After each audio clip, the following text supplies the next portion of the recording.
Hello, everybody. Thank you for joining me tonight. Just got some strange issues with the browser thing going on here, so not sure what that's all about. But I will be joining you for speaking pretty quickly. And meanwhile, just use the chat room while we get ready and when we get hooked up to the radio show as well.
Hey Jimmy, it's Mike.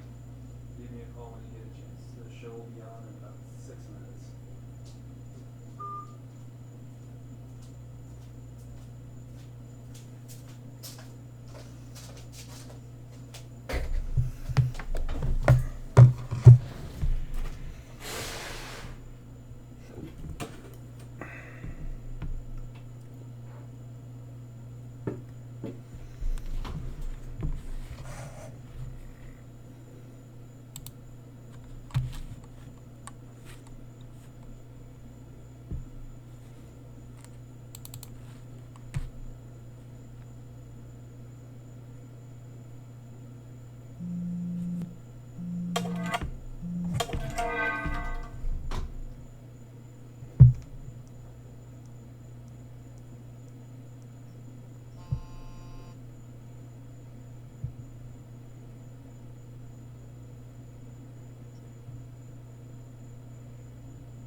TuneIn is launching the Sense of Adventure series, a multi-stop audio tour of the best music festivals of the season. Our first stop, the iconic Newport Folk Festival. Hear music from this year's lineup on Newport Folk Radio and join us for our live stream July 27th through 29th. More festivals coming soon on the Sense of Adventure, presented by Francis Coppola Diamond Collection Canned Wines.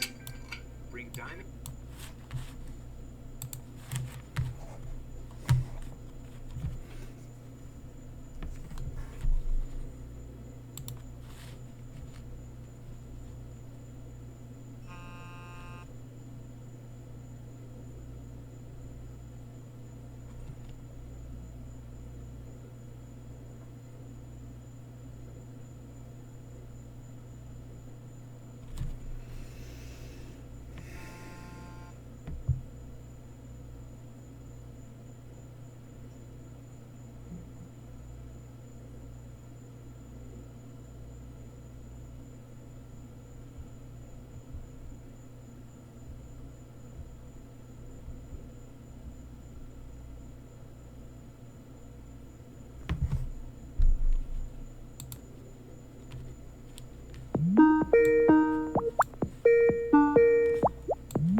person whom you're trying to reach is currently unavailable.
Revolutionary.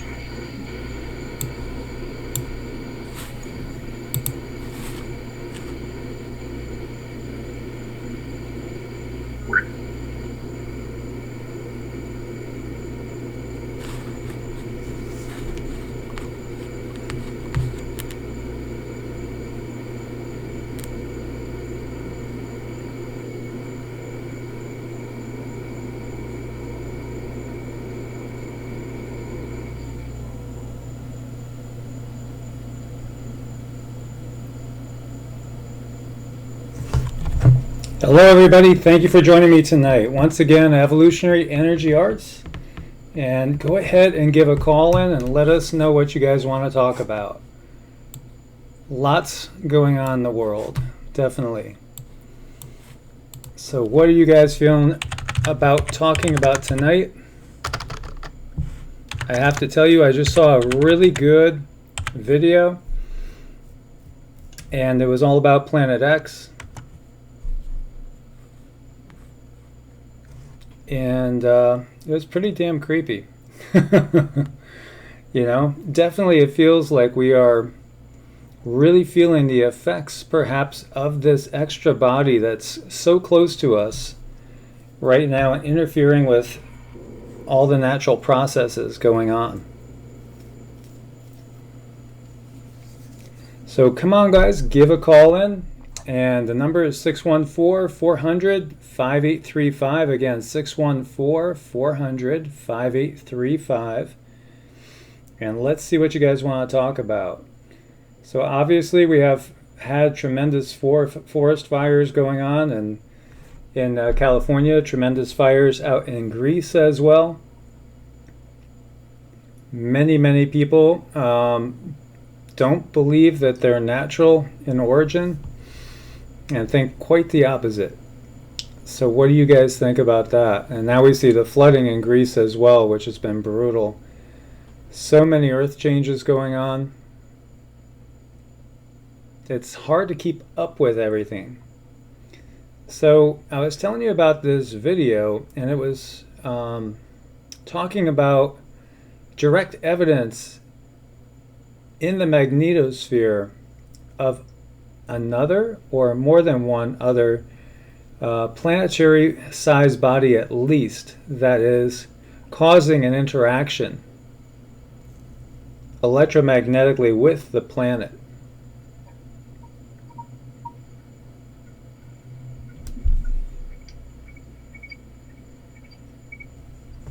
Well, thank you for calling in, caller. And who do we have with us today? Oh, we've got Zach on today. Hey, Zach, what's happening? Hey, not too much, not too much. I just noticed you had a live stream going. And last time you had mentioned you were going to have a live stream going. And I got on the internet and was waiting for it to pop up. It never popped up, and I could never find it. And I just wanted to call up and let you know that it almost seems like it was kind of like purposefully hidden just a little bit. Like the live stream was not being, it was like being shadow banned or something. Yeah, I wouldn't doubt it. I mean, just now, I've been on my YouTube channel all day long and working on things, and then I usually use Google Chrome, and it was not letting me get on the live, and then I jumped over to Internet Explorer. It wasn't doing that, so then I jumped over to Firefox, and I'm up, but it's not my normal thing. So it doesn't surprise me at all, honestly. Yeah, it seems like they really want to kind of like micromanage some of that kind of activity in a way. They do. I mean, I just noticed even with the views on like the last two videos I did, it's like I could see by the amount of thumbs up and the amount of comments that there should be 2 or 3 times the number of views that they're showing. Right. And I also noticed they're bumping up your thumbs down. Yeah, there's been a lot of trolls that come through. As soon as a video gets posted, there's like, a half a dozen that will show up right away. That's ridiculous. That's really ridiculous. It's part of what they're doing, though, and they've done before where they'll make it not suitable for monetization, and then they'll make you wait like 3 days, sometimes a week before they'll go and check it. Now, but every time they've always checked it, they've never had a problem with it, and it's always been made suitable for monetization. Although most of the time after the fact, too late for you to actually, get money for the video. Sure, yeah. But now it's switched, and they've actually found some, and they confirmed they're not suitable. But they won't tell you what it is in there. Will they play the video? Yeah, you guys could play them. There's 3 recent ones that came up not suitable now, and they confirmed it. So they're trying to put the pinch on for sure. So does that mean that they won't publish any kind of commercial on that video? So it'll just be like completely ad free? That's the way it's supposed to work. Although honestly, I'm not sure if there's ads in. Because I bet you anything they still play advertisements. Right, and they just don't pay you for them. Yeah, they just don't. It's like, we're gonna try and reduce this kind of thought to into the corner here. We can't have any freedom of speech. Exactly. Yeah. They are definitely. They're definitely doing that, and there's been an awful lot of channels that just they don't exist anymore, where they've had to come back up. And Love Matters out there was talking about WSO, and that was the one I was watching, and they were talking all about the interaction with the magnetosphere, definitely showing that there's another planetary body out there or another whole system that's out there. Oh, is this with regard to the Nibiru planet? Yeah. I think there could be something out there. I've been involved with a little bit of research on that. Just most of the people who talk about it on YouTube and such and so forth. But there seems to be some sort of mass out there that is being tracked, but you can tell it's having massive effects on the rest of the planets, or possibly even the sun itself, which then interacts with the rest of the planets in the solar system. But yeah, definitely.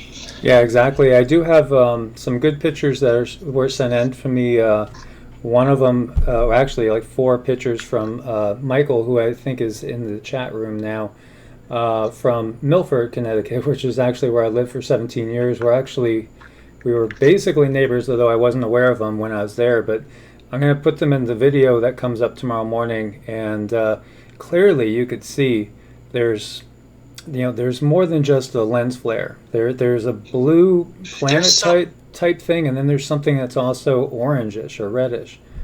Right. I wonder if there's some other way scientists can detect gravitational influences, or even amateur scientists could measure gravitational forces from here on Earth with like an observation of possibly like different tidal activities, or isn't there a way that this could be proven, or what research has been done other than, wasn't this initially discovered by NASA back in like the 60s or something like that, or not the 60s, but well, I remember originally, like way back, I think it was in the 70s, that there was an article that came out where they discovered Planet X, and then it was swept under the table. Everybody is talking about that WSO video, though, because it does show the interaction on basically the magnetosphere that could only be done by some other sort of planetary object. Okay. And so it's definitely pulling and tugging on us, and that's part of what's happening. And they were showing too how, like in the Himalaya mountain area, at a lower, closer to the ground, it was cooler, and it should get cooler as you go up higher, but it wasn't. It got hotter as you went up higher. So that's interaction going on in the atmosphere at like 10,000 feet or so, which is very unusual and just shouldn't really happen. So it's pretty amazing, and there's definitely, something seriously going on here.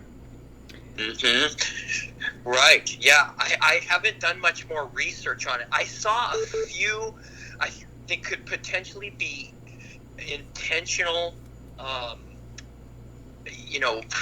propaganda or falsification, but I did see some videos being done out there that were clearly lens flare, and I almost to the point where I think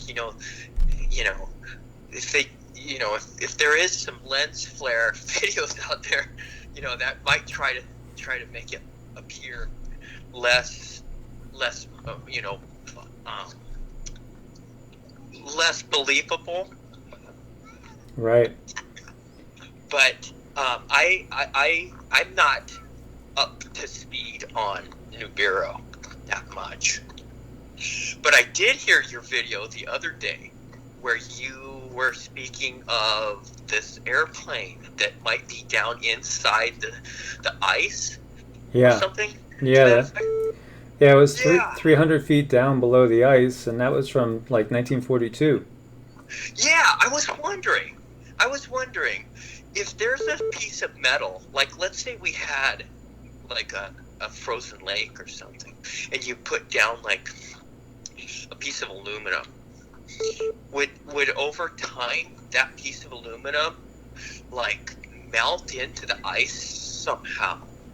I was wondering if it could be, could the metal be being energized or heated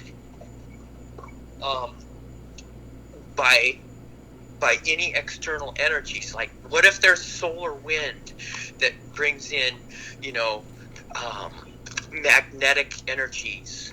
Could they interact with the aluminum body of that airplane and heat it up to the point where its temperature might be greater than the ice to a minute degree?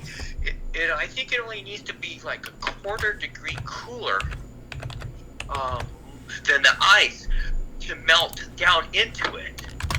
You know what I mean? Right.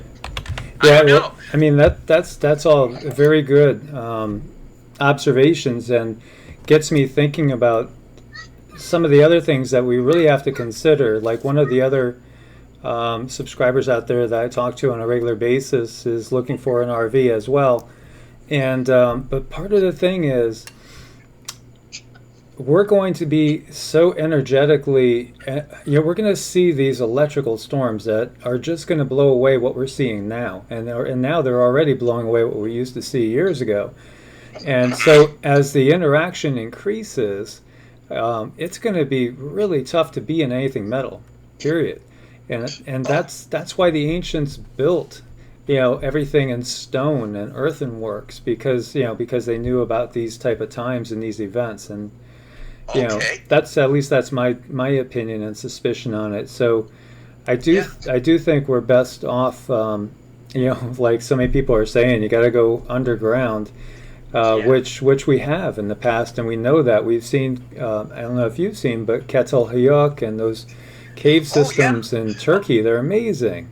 Oh yeah, well, just south, I have a little ranch I bought just for kind of an off-grid solution to life, and it's about 200 miles from my house, and it's in Alamosa, Colorado, about 12 miles out of town. And the Indians the Native Americans that inhabited that territory back even thousands and thousands and thousands of years ago, we've discovered, they assumed that their ancestors came from underneath in that mud that basically exists there. And you're right. I got onto a government website. It was a radio. They used radio waves to look down into the earth, and certain types of earth are impervious to magnetic waves, or less permeable than others due to their chemical makeup, like how many ions per cubic centimeter, or however they measure it. It has to do with the ion levels and stuff. And you're right, some of those areas can be very absorbent.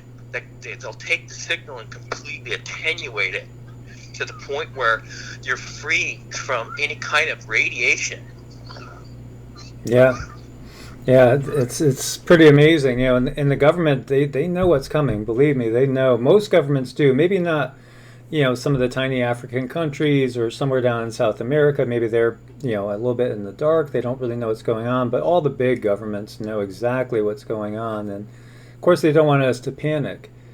And right. That would be the biggest problem for them. But at the same time, we know that if you're on the coasts, it's not going to be a good situation at some point, and so, I mean, I've had several people screaming at me to get out of Florida, and and then I have other people that are seeing it as more of just a grand solar minimum and not necessarily a pole shift, but I know we're going to have a pole shift. It's just kind of like deep down inside, and I feel like we're going to have crustal displacement, especially if there's these bodies here. And already, like in that WSO video, they were talking about the changes in the moon, that the moon is not in the same position anymore. And, I was looking through some photos, and it's like, yeah, you could see. Right. Well, I hear they're having to change. Oh, what are they? They have to change.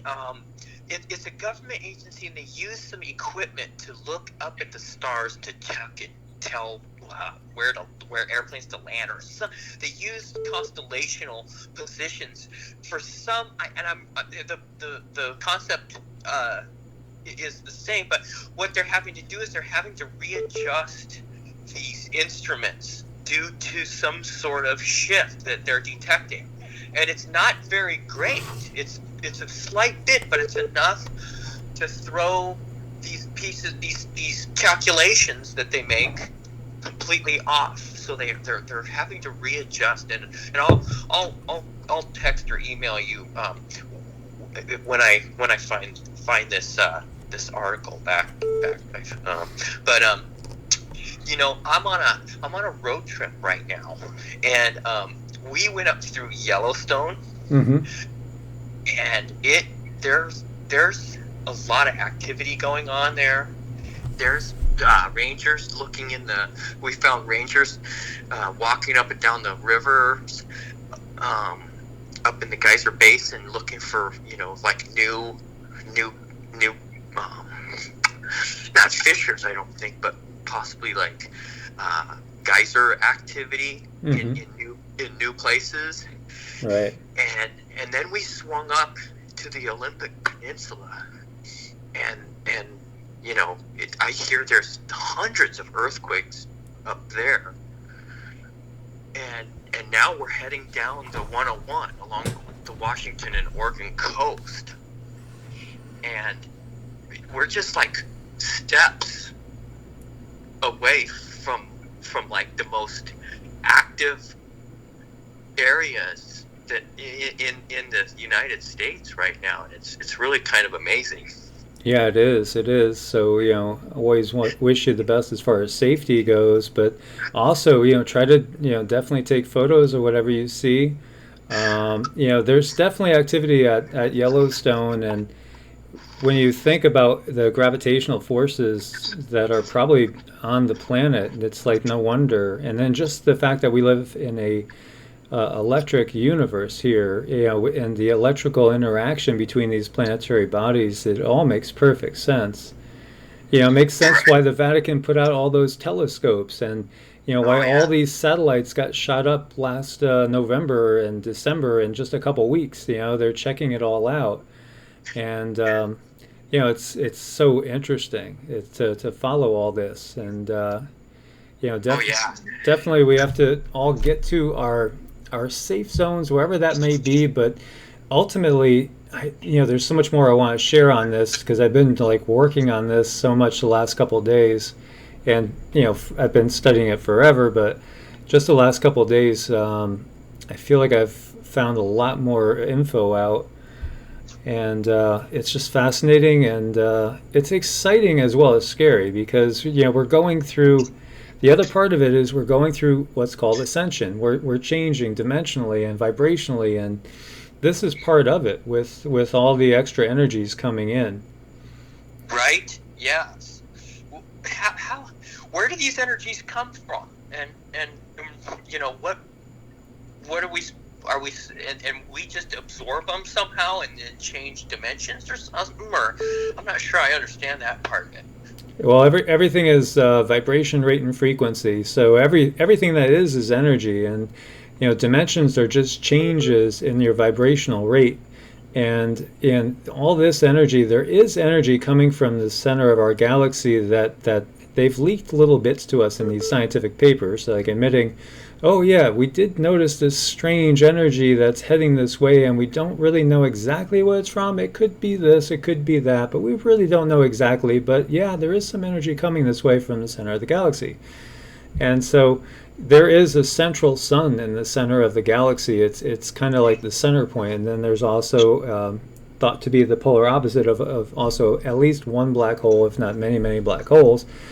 But it's all basically electric when we think about it, positive and negative, and we're bombarded by all these photons all the time, and neutrinos that pass straight through our body because they're so small. We don't even notice them, but they do have changes. They do have the ability to change us electromagnetically, and so as 93 to 97% of our DNA is quote-unquote junk DNA that they don't really know exactly what it's there for, a lot of that's getting turned on now by this excess energy, and so we're actually waking up in so many ways. Okay. That is so interesting. Well, thanks, Zach. And Zach, thank you so much. I'm going to grab another caller, but thank you for calling in and sharing all that. And do update me on your road trip, too, and let me know what you're seeing out there. There is all kinds of stuff going on right now, and it's really unprecedented. So I've got a lot of good stuff to share, and I'll be calling back in. Awesome. Look forward to it, my brother. Thank you. Take care. Bye-bye. So that was a great call from Zach, and there's so many awesome subjects that we're touching on there. And please go ahead and give a call in, because we do have an open line, and I just have the one line, basically. So let's see. Hello, you're on the air. Who do I have with us now? Hi, my name is Betsy. Hi, Betsy. So nice to talk to you. Hi. Thank you. So nice to talk with you too. So what did you want to talk about tonight? What's on your mind? Well, I wasn't exactly sure how I was going to proceed, but as I, got closer to actually talking with you, I just figured I'd stream my consciousness. And so I just wanted to share how I started to get involved with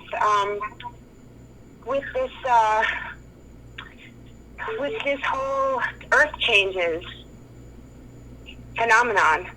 And so besides studying yoga, Iyengar yoga, for about 30 years, and studying energy and working with crystals and working with teachers like Ram Dass, and listening to Dalai Lama and whatnot. But then my sister encouraged me to look into the books of Zecharia Sitchin and also Lawrence Gardner, who talk about our history that is correlated with the Bible and all the other stories of ancient Mesopotamia and whatnot, and Egypt and Syria. So I started following all that. And then all of a sudden I just realized, whoa, if this planetary system has a 3,600 year elliptical and trajectory, that means it's going to be coming around. So about 2 years ago, I just started actually, turning on and looking into the YouTube.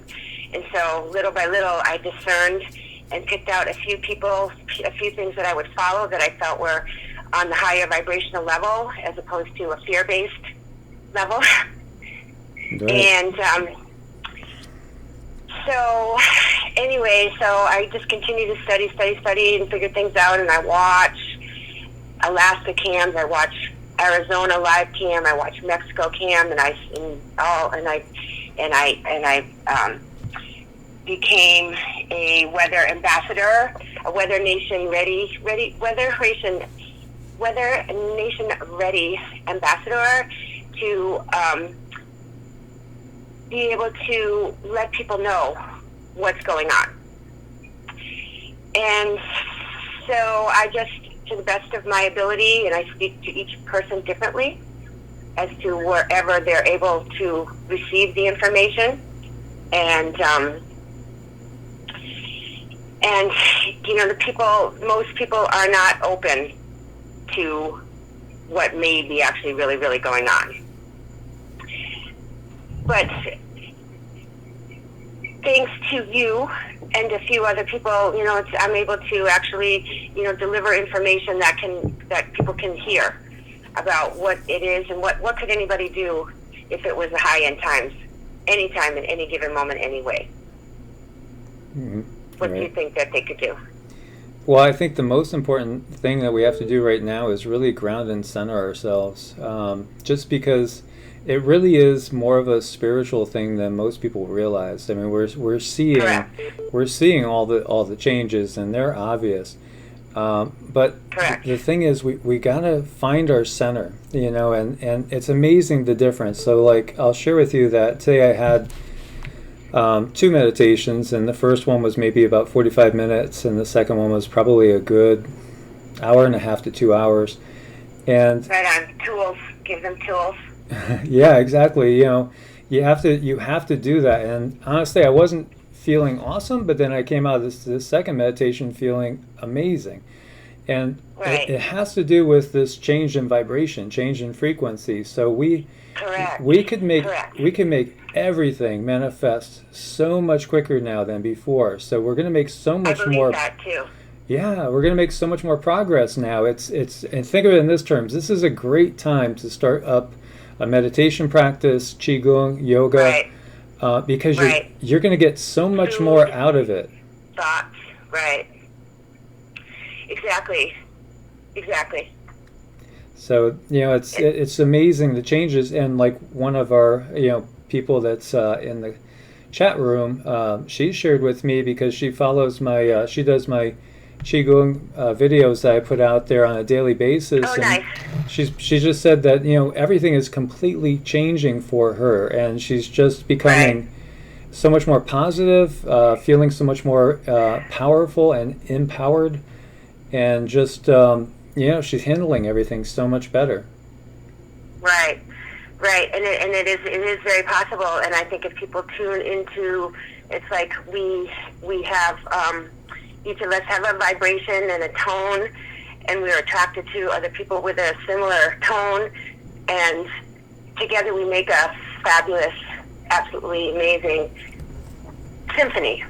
Exactly. And so we will be attracted to what it is that we need to, and then the more that we acknowledge that. And I was taught by a Red Tara teacher that there is no such thing as synchronicities.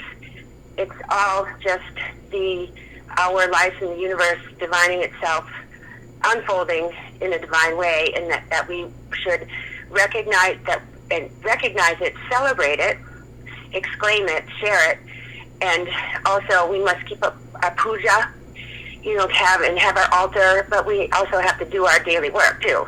But all around us, everything is divine. And when I look at, you know, and I think in this manner and I live in this manner, then I'm constantly reminded that is the way that it is, and that I just have to trust. However, I still have to do my work, and also like intervene with myself as soon as possible, and just come back to my practice, and don't beat myself up for not being on that practice, and just be back in that moment. But I do really realize that we are, however you call it. I mean, I also studied the Mayan factor way back when, and all the pieces are coming together. And I don't think that we should, and I believe in all the stories of the Bible, and I think that it's a little bit cryptical. It's very cryptical, because I don't think that I believe that what is coming back is not the Jesus Christ, the man. I believe that it's this planetary system. It's seated at the right hand of the Father, and you will see the face in the clouds, because the clouds are all nucleated and plasmatic and ionated and whatnot. And but irregardless, that I don't want to down other people's beliefs, because yes, we want to be more Christ-like. We want to be loving and giving and sharing and manifesting. And so anyway, I don't want to keep up all of your time. I just want to thank you so much. I'm grateful for the opportunity to to be on this, involved in this forum. It means the world to me, and I work daily to. I make videos, music videos. I use our music from our bands here in Minneapolis, and I use my photos and other photos, and I make videos, music videos that don't have words, in order to teach people. And I have a site called, and you'll see the signs in the sky, and I post up pictures of phenomena and whatnot, and let people decide for themselves. So thank you for helping us to give us information so that we can decide for ourselves. Oh, it's my pleasure, and thank you for being a part of all this, and thank you for sharing all You're that welcome. as well. You're very welcome. It means the world to me to be able to get on, and I feel like it's an affirmation. In the Hopi prophecy, it says this could be a good time. It says that the water is swift, and people will be afraid, but just jump in the water and look up and see who's there with you and celebrate. Exactly. I mean, the most important thing right now is we need to get and stay in positive vibrations, love vibration, because this is all about unity. Sure. It's all about unity, and like we had a small get-together of local people from the Evolutionary Energy Arts family down in this area, and it was beautiful, and it was just like nothing but pure love, and it was so uplifting, and it made lifelong friends came out of that, lifelong family members. I mean, even where it just feels like we're all at this completely different level. It's Correct.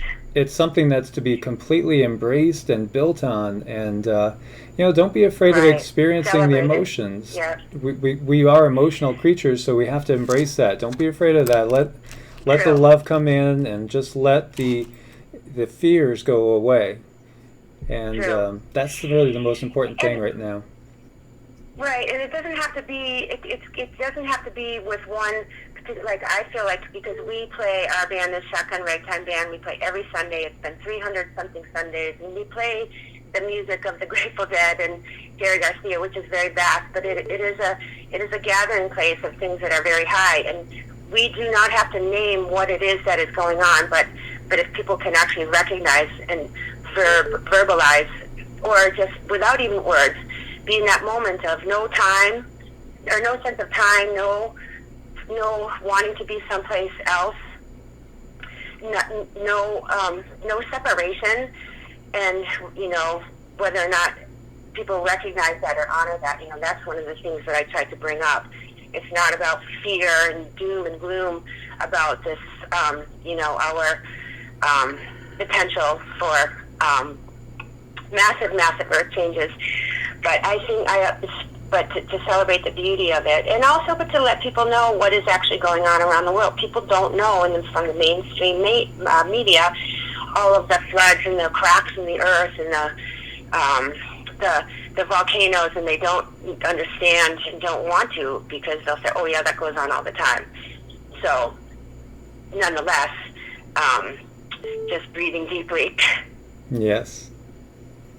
For sure. Yeah, definitely. Just the practices that you've been practicing, that's something that's so important to do. And, there are some basic things we're going to have to think about. And, if there is going to be a pole shift, then we might not want to be right on the coast. There's certain things that might happen. Obviously, if you're on a fault zone like the San Andreas, or, that's not going to be a good place probably, because everything's going to get pretty active.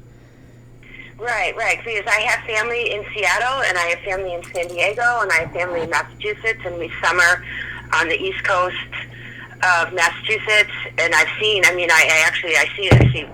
I collected rocks, and they're all flat rocks on one beach, and then that's the first beach that went, recently that just went down, that got, it's like, you could see, you look subtly, just let's get subtle, shall we?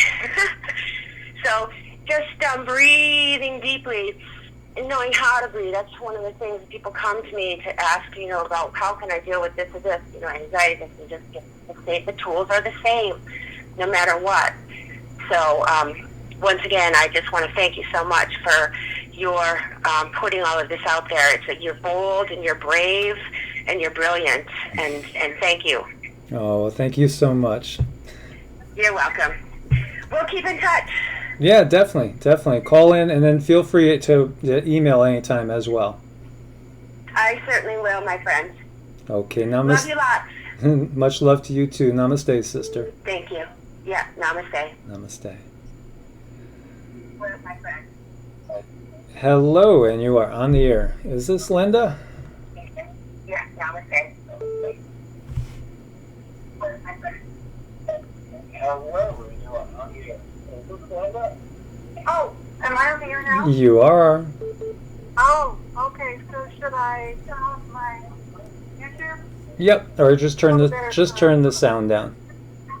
Yeah. Okay. I'll do that. Okay. So should I turn off my? Oh, right. How are you tonight, Michael? I'm good, Linda. How are you? I'm doing great. My husband had a really bad attack of sciatica pain last night, and I couldn't sleep, and he was screaming in pain. But I sent him a lot of healing energy, and my friends also sent him a lot of healing energy. And this morning he woke up and he was just a little tiny bit better, Good. which was good. He was actually able to get up. And then later on during the day, he was actually able to go out, and now he's out. He's like 75% better. So I think the energy work really did help him. Yeah, So, and because of the changes that we're going through, that's going to be more and more effective all the time. All the time. absolutely. That's what I've been telling my friends at the Light Spiritual Connection. It's a Facebook group that I'm in. It's a bunch of us psychic readers. We read for people. It's free reading. So it's a really great group. And we all help each other as readers. And I told my friends this morning about his problem, and they said, well, we're all going to send him energy. And boy, it worked, because he has had that before. And he's been in terrible pain for weeks, even maybe a couple of months. So this was highly unusual. And yeah, I told my friends about the energy shift, what's going on, and I've told them about your channel too. So I sent them a link to that, because they are really, really interested in all the earth changes. So yeah, well, thank you. I really do believe that's what's happening. We are in an energy shift right now, and that's evident in what's happening throughout the world. The extreme heat, extreme cold, tornadoes, volcanoes,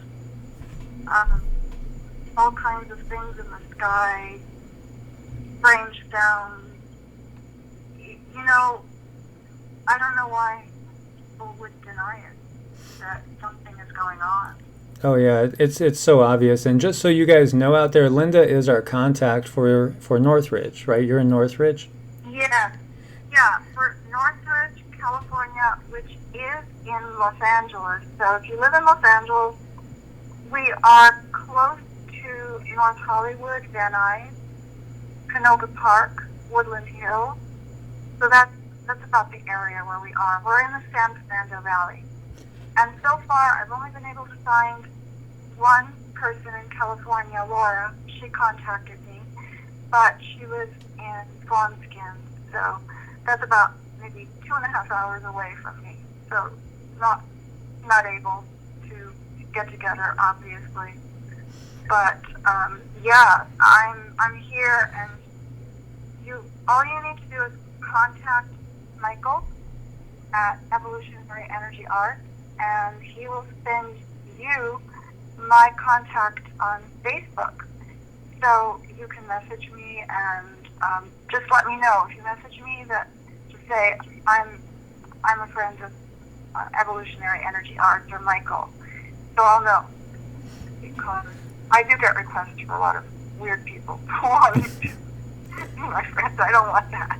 Right. So as far as like growing our Evolutionary Energy Arts family, so she would be our contact out in that area, and it's gonna grow. It's gonna take time. It's interesting to see where people are, because there are a lot here in Florida, and you know, it's going to be growing here pretty fast. But there's also some other areas that, you know, there's quite a few. But obviously, you know, a state like California is so big, so you know it's going to depend on where you are exactly. Oh yeah, because you don't know. You're in Florida, so you have no idea where anything is in California. But if people do live in Los Angeles, they will know what the San Fernando Valley is, and they'll probably know where Northridge is. So what I'd like to do is get a group together and meet at a coffee shop and talk about whatever it is that you are interested in talking about, because obviously, Michael, you talk about a lot of different things.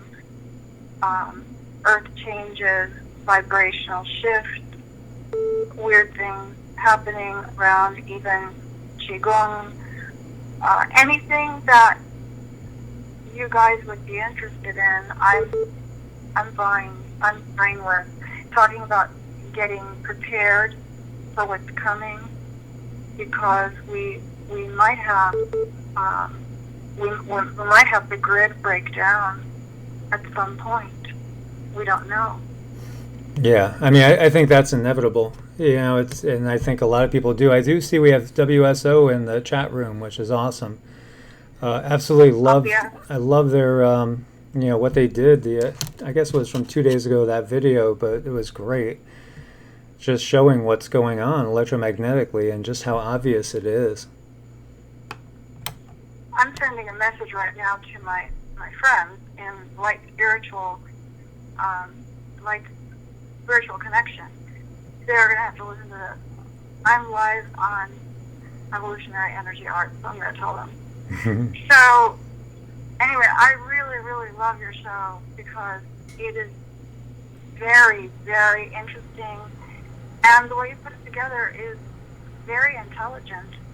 Because, you know, I've seen other YouTube videos, and they just sound like they just want to get watchers. They just want to put out some really weird stuff out there. You don't do that. You actually research things, and you try to put out something that is very, very intelligent, very well researched. So that's why I like it. Well, thank you so much, Linda. Yeah, for me, it's never been about money, and No. you know, if you saw my place where I live, then you would understand. It's not about money. It's just a tiny little apartment. Because I've always been a more spiritual person. It's always, you know, this has always been. It's kind of my job. It's like and it's always been that way. I've always felt like I had to learn everything I could possibly learn and discover all the mysteries, and then help others to understand what really is going on in the world. Exactly. So, yeah, I know we really do need to be aware of what's going on. People who aren't, it's just going to take them by storm, by surprise, and they won't know what's going on. And I really do think a lot of them don't know what's going on. I have felt the vibrational shift since the blood moon that we just had, the total lunar eclipse. I felt a real energy shift at that time. Did you feel that, Michael? Yeah, I mean, I felt it so much after the last August, the big one, you know, with the solar eclipse. That was huge, and that just felt. It just felt so unusual, so like nothing I've ever felt before. Here now, this last one, it felt for me personally like, yeah, I think I was going through a lot of processing and a lot of purging, and honestly, like the last day now, I just feel so much better, you know, really in like every way. I know, exactly. And just like you said, I think we're starting to develop more and more of our energies. I'm feeling that. I'm feeling that I'm manifesting things a lot faster. I'm becoming more and more aware of things around me. And I've always been aware of things that are around me that are non-physical, but I'm becoming even more aware, connecting more with people who are the same mind as I am, which is good because we share our knowledge. And I think this is where we are all headed unless we fight against it. And I think a lot of people are. They are wrapped up in the media, what the media forces down our throats, and they're happy with it. They just want to stick with it. It's just the rat race of get up and go to work and come back home and watch TV and eat, go to bed and get back up the next day and go to work. Right. And that way you've got a better car and a better house and better furniture, and you've got vacations, but what an empty life. Exactly. You don't really have anything that you have created, nothing that you have actually learned. I mean, I'm like you, Michael. I live with nothing. I have no air conditioning in my house. I have no heater because it would cost like $15,000 to get the air conditioner fixed or get a new air conditioner put in. Actually, the heater is the same, $15,000 or $20,000. So we're not gonna do it. We drive an old '93 Toyota Tercel. And we never get new furniture. We never change our linoleum, which is cracking all over the place. But it's okay. It doesn't matter. It really doesn't matter. That's not what life is about. it's about learning and growing as an individual, and I've always done that. So, but now I think we've got even more opportunity to do it. Do you think so, Michael? Oh yeah, yeah. I think it's growing leaps and bounds, and it's wonderful. The changes, and things are so fast to manifest, and we could change our. I think we could change anything now so quickly. Even our health, even like long-term health issues, I think could be changed so quickly. I had a client this morning that it was the second time I worked on her, and it's kind of a situation where the doctors, the MDs, are just sort of like there's not much they can do. But after the sessions, she feels so much better. I had another client tell me that from the session I had with her child like 6 weeks ago, the condition's gone, hasn't come back. And, there's amazing things we can do, and that is all increasing. And thank you so much for calling in, Linda, and sharing with us. And I know we're going to be talking a lot more in the future as well. Yeah, we're going to be talking a lot more in the future. And I want to thank everybody who subscribes to your channel. You are all such lovely people. I read all your comments. You're all so nice. Because in a lot of YouTube things, people are just really nasty with each other. But I don't find that in the people who watch you.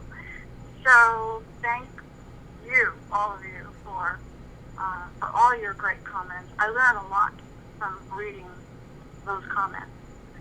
So anyway, I'm so glad I finally connected with you, because every time I do, it just says that the number is not available, and you cannot leave a message, or the message box is full. So it is. I clear it almost daily too, but it's just gotten busier. Oh. I bet you get tons and tons and tons of phone calls. It does, but it keeps life fast-paced and very interesting. So I feel very blessed. So thank you so much, Linda, for the call, and I definitely look forward to talking to you more again. Oh, and I just want to add one more thing. I don't know if you told your listeners, but remember you were talking about the that message on Google Translate? Yes.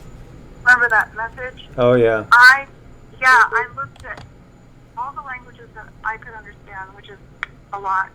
They were all the same message, except for Latin. Latin just shows the PE space, PE space, PE space, PE space. Once in a while, it would do show and disappear. It would just say show, disappear, and then it would go back to PE, PE, PE, PE. So that was weird, wasn't it? That's extremely weird. That was really just an odd thing. It's odd that Latin would be the only language that would do that with. With every other language, it was showing the messages. And if you put in not just PE, but PE, and continue with that, it would show different messages. And one time it even said, where is it that you are calling from, that you are listening to this message? Did you get that? No, I didn't hear that one. I did. I got that. When I was putting in, like you said, I made a mistake. I should have put PE space, but I put in PE, and then you got something different. So I did the same. I thought, that's my dog, Lily. I put in, I know, I'm talking to Michael. Yeah, she's talking to you. Yeah. I put in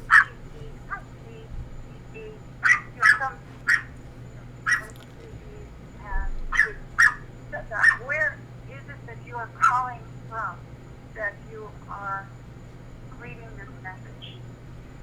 That is completely bizarre. Well. Yeah, and then it broke. Oh, yeah, I was playing with it. I was playing with it too, and then it got to the point where it would not respond anymore. It wouldn't respond anymore. Yep. That's what it did to me. Wouldn't respond like wait a minute, you're not supposed to be reading this. And it stopped. And then I removed a lot of keys, and then it went down. Message after message after message. Well, thank you, thank you so much, Linda. I'm going to try to grab somebody else before the break. Thank you. Have a really great evening, and go on to the next caller. I'm sure somebody else wants to talk to you. Thanks, Linda. Take care. Namaste, sister. Hello, and who do we have with us now? Hi, Michael. This is Allie. How are you? I'm good. How are you, Allie? I'm good, Darius. Thank you very much for taking my call. It's my pleasure. It's my pleasure. So, what are you feeling like talking about tonight? Well, first of all, I would like to say thank you for all the work you do. I think everybody who listens to your show can see that you put your heart, your soul, your body, and of course lots of many hours of work. And just giving you a courtesy call to let you know that I do appreciate that. Well, thank you so much. Thank you so much. So, can I get your take on the whole maybe Planet X thing? Well, it's a big subject, of course, but you always have an interest in topics.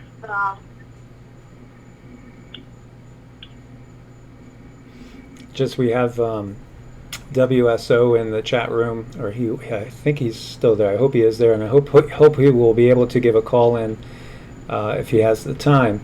They just did a video that was really fascinating, and it showed the energetic resonance between our magnetosphere and some other body or bodies out there, and it was great. I loved that video. It was just so right on and so clearly explained from a scientific point of view. And then also at the end they were talking about how really this is all about what we talk about. It's all about the individual journey of consciousness and ascension, and letting go and letting all those things that have dragged us down and kept us in a lower dimension. It's time to let them go and to be purged of those energies, so that we do we are able to vibrate at a higher frequency and resonate closer to source, and basically start to move into a better way of being, a unity consciousness instead of that separateness that we've always experienced.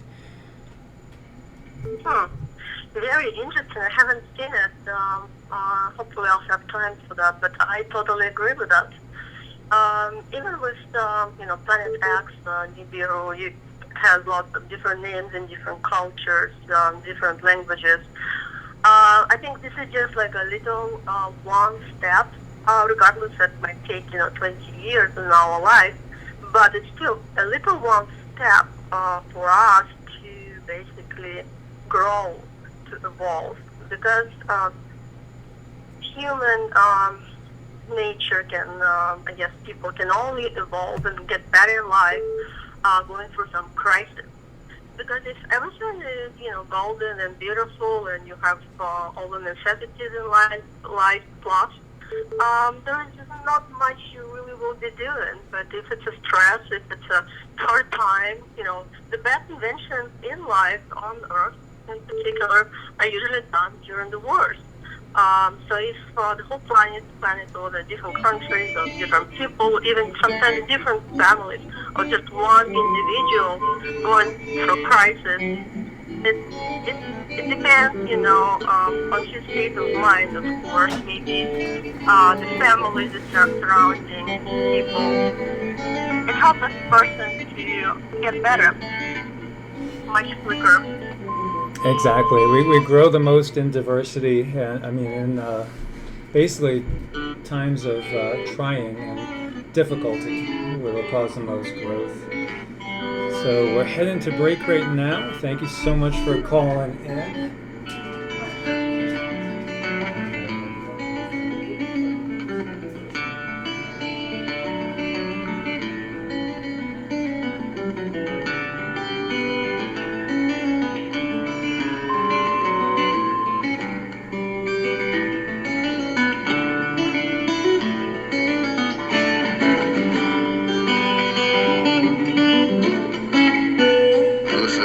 Revolution Radio at freedomslips.com. We'll be right back after this message.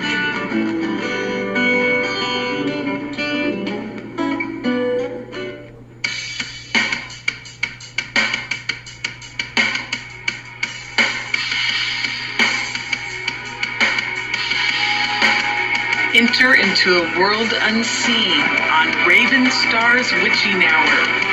You will encounter eclectic topics from the realm of spirit brought into our matrix of truth. With your host, the Solaris Blue Raven. Solaris will bring you an array of unique guests covering topics from ghostly spirits to amazing anomalies, covert technology, UFOs, and shadowy global events. And that's right here at Revolution Radio, freedomslips.com, Saturdays, midnight till 2 a.m. Eastern Time. Revolution Radio, where information never sleeps. Let the magic rise.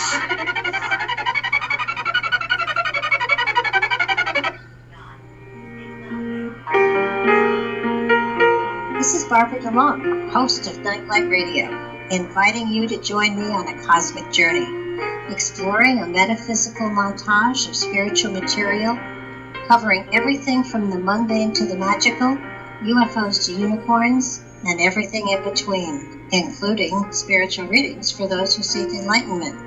Let Nightlight provide you with equal measure of light, love and laughter, insight, wisdom, and inspiration. Monday nights, 10 to 12 p.m. Eastern, right here on Studio B, Revolution Radio at freedomslips.com.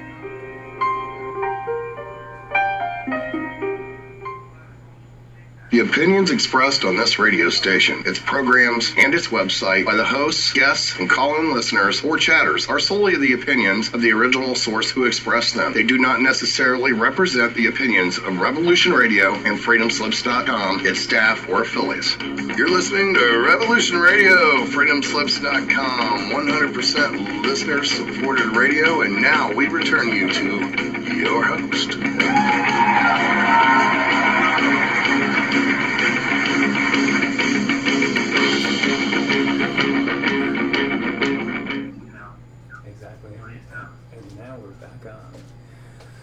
Well, thank you guys so much for that first hour. That was awesome. And now, thankfully, we have Steve with us from WSO. Steve.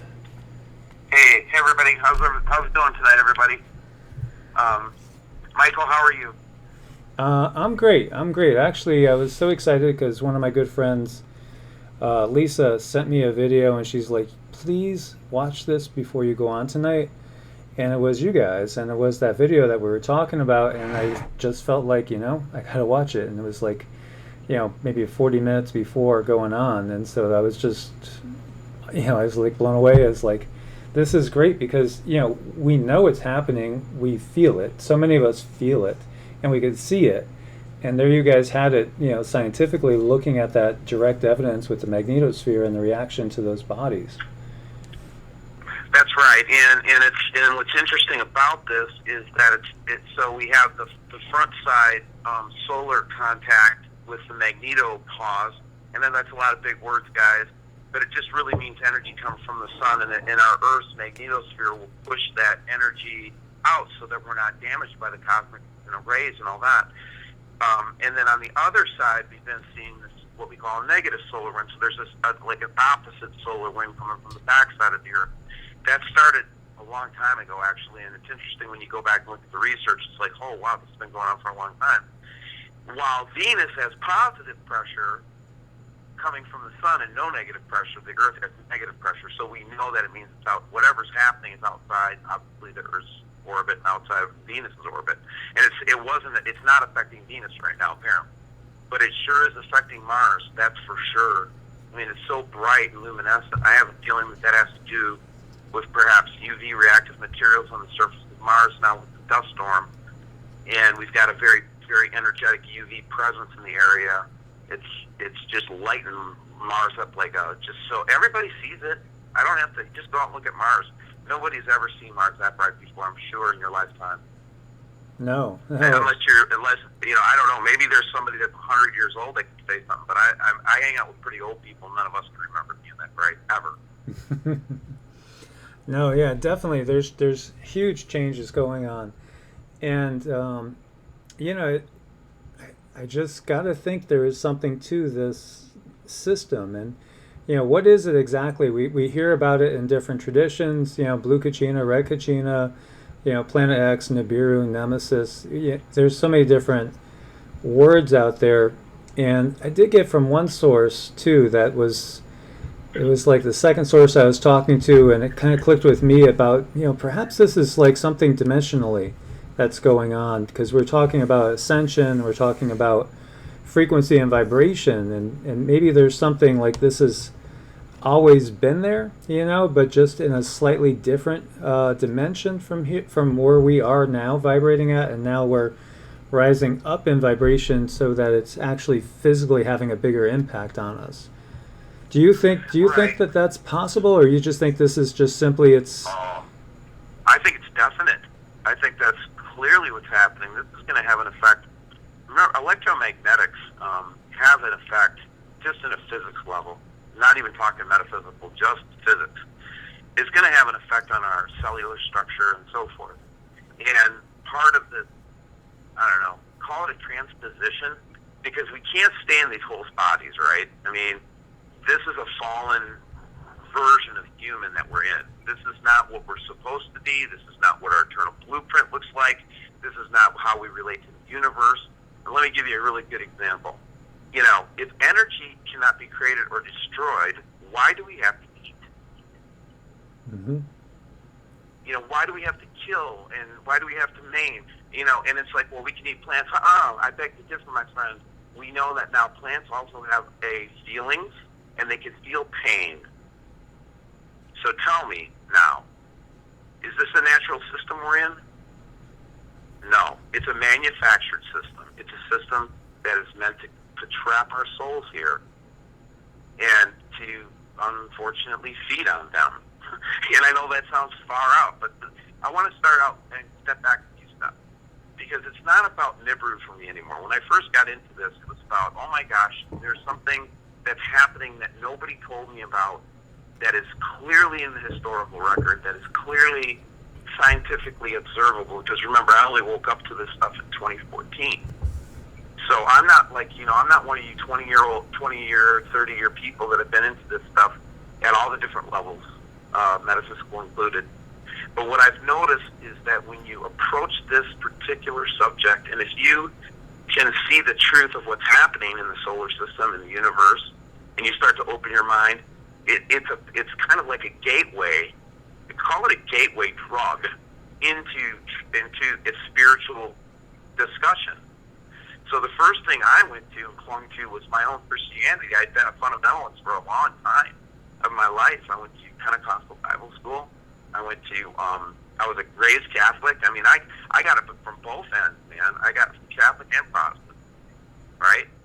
And so I had a pretty wide view and a pretty good, I was a good apologist. I'm a very good apologist. But what I came to, when I started to come to this Nibiru subject, it forced me to look at things like the Sumerian text, the Nag Hammadi, the Book of Toph, the Bhagavad Gita, all these different things that I had never considered before, because my fundamentalism wouldn't allow me. But my hunger for more knowledge about the celestial events led me to those scriptures and documents and the Hopi prophecies and all those things. Can you relate to what I'm saying, Michael? I feel like I'm listening to myself talk, and I'm thinking, my God, are we cloned?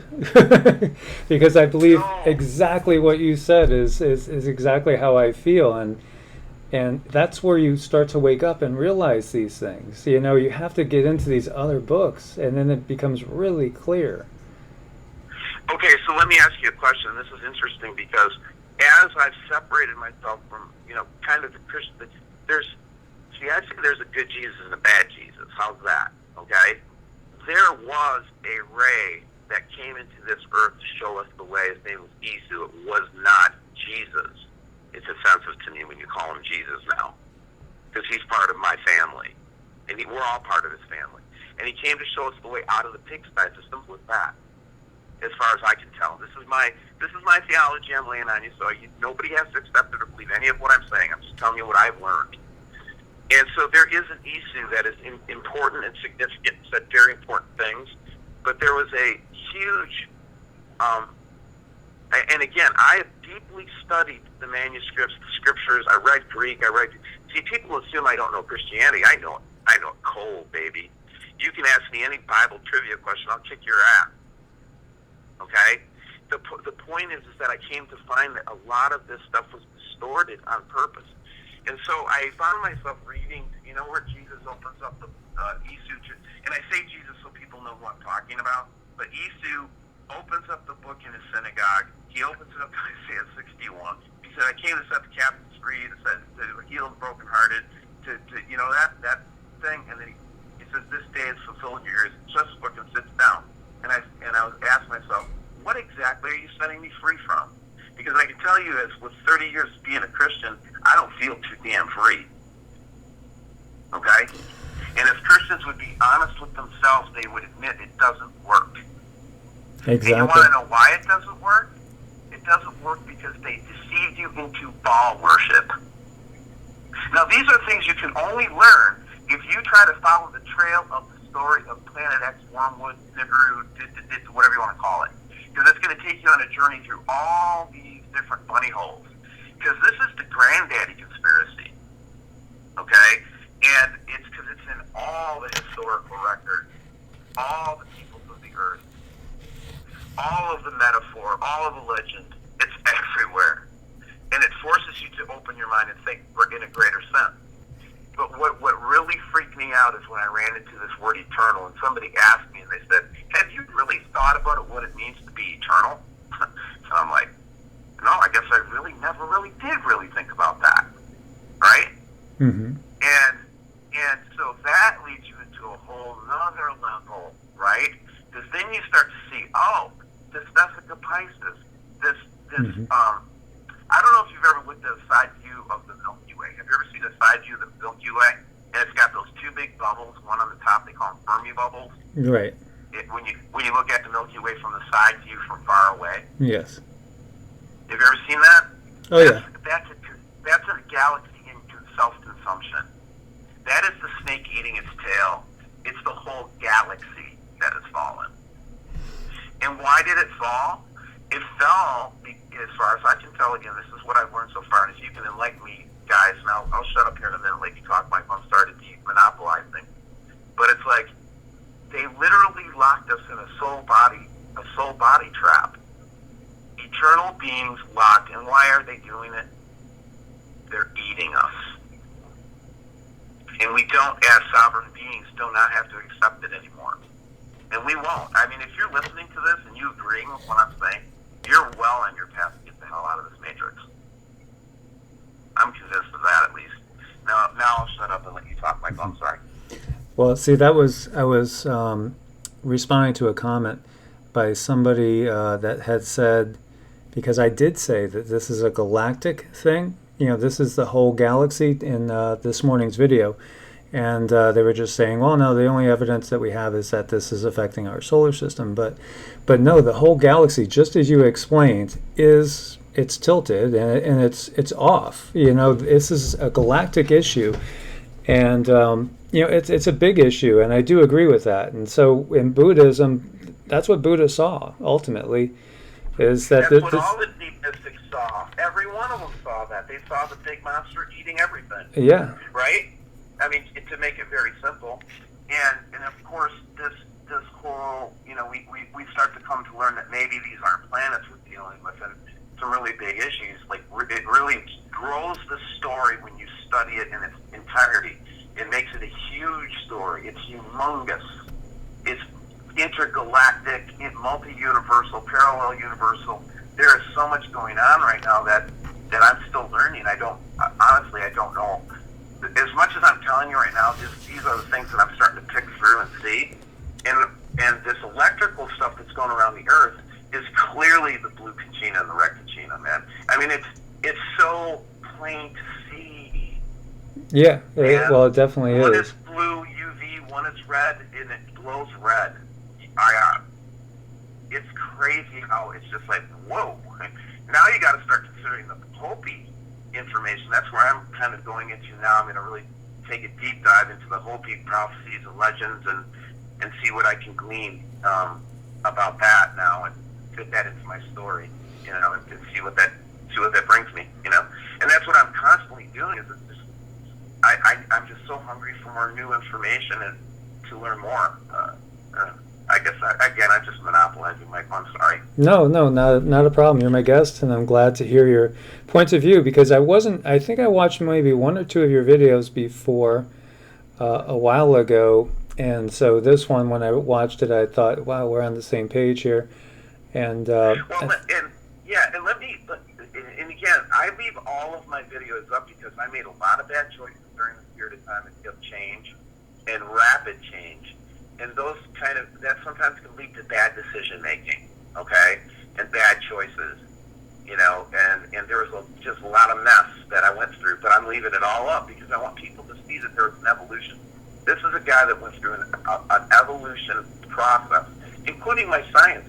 I never thought I'd be an expert at celestial dynamics and orbital mechanics and, spectrometers, magnometers, and you know what I mean? I never thought I knew all that stuff, but that you got to learn it if you're going to really know what's going on out there.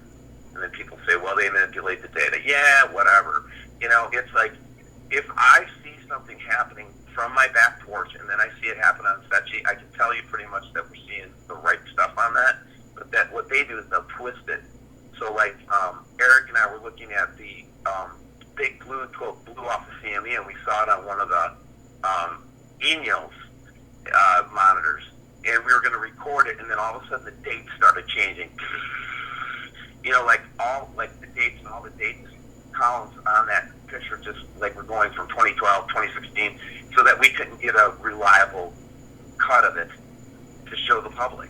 You know what I mean? So we have to pass on a lot of stuff, man, because of that kind of thing. And you get really sophisticated at it after a while. And that's one thing I've learned. You gotta it's cat and mouse with this stuff all the time, right? And what makes us so powerful and effective at WSO is that it's the globe is watching the sky for me, and they send me the best pictures, they send me the best stuff, and because they want their stuff to be seen. Because when you see something amazing in the sky, you want somebody else to see it, because damn it, I'm not crazy. Look at that. You cannot deny that. Like Seven's video the other day, where he was in Cleveland, I think, and he was filming across the lake, and he sees this huge, like, comet-like tail just bust out in the sky, and it was just huge, and it was to the left of the sun, and and you see something like that, and it changes you, man. It's like, okay, all right, I'm not so big. Number one. There's something huge going on up there. And then, again, I think to the credit of this community as a whole, we've all been going on this journey, Michael. I don't think we're alone. Oh, no. There's a lot, now, Christians listen to you, a lot of them say, what do you mean Baal worship? All right, I'm going to explain this to you. Any god that demands blood sacrifice of any kind, in any context, is Baal, or Moloch. It could be Moloch too. The Father would never ask us to kill. And that's an eternal being saying kill something? Does that make any sense to you? Really? Think about this with me. Eternal, omnipresent, love, right? He's going to condone any kind of sacrifice of any kind, of any blood. Do you think he condones the murder of plants and animals that we do?